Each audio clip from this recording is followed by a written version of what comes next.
Hi అండి, ఎలా ఉన్నారు? Welcome back to our channel. First time నా ఛానల్ చూస్తున్న వాళ్ళైతే ప్లీజ్ లైక్ అండ్ సబ్స్క్రైబ్ అండి.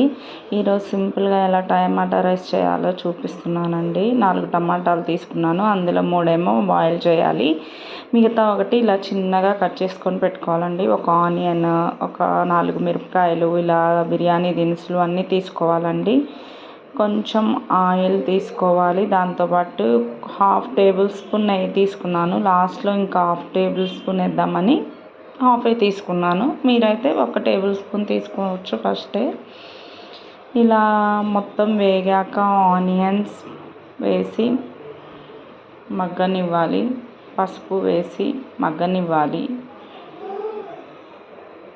ఇలా మగ్గాక కాసేపటికి మనం ఒక టమాటాని కట్ చేసి ఉంచుకున్నాం కదండి, అది కూడా వేసేయాలి. మొత్తం మగ్గనివ్వాలి ప్లేట్ పెట్టి. ఈలోపు మనం 3 టమాటాస్ బాయిల్ చేసాం కదండి, అది ఇలా పేస్ట్ చేయాలి. పేస్ట్ చేసి దానిని కూడా ఇందులో ఆయిల్లో వేసి మగ్గనివ్వాలి.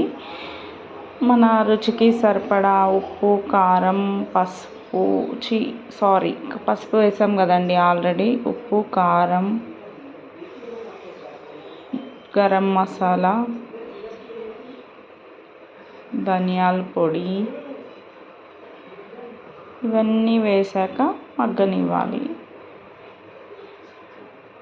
ఆయిల్ అంతా పైకి తేలే వరకు ప్లేట్ పెట్టి వాటిని మగ్గనివ్వాలండి కాసేపు.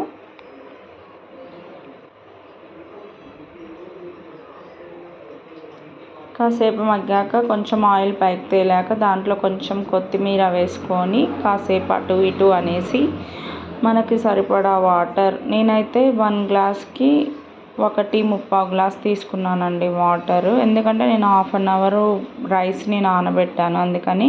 ఒకవేళ మీరు వెంటనే రైస్ వేస్తే 1కి 2 గ్లాసులు తీసుకోండి. అదే కుక్కర్లో వేసినట్టయితే 1కి 1.5 గ్లాసే వాటర్ తీసుకోవాలండి. అప్పుడే రైస్ మంచిగా పొడి పొడిగా వస్తుంది.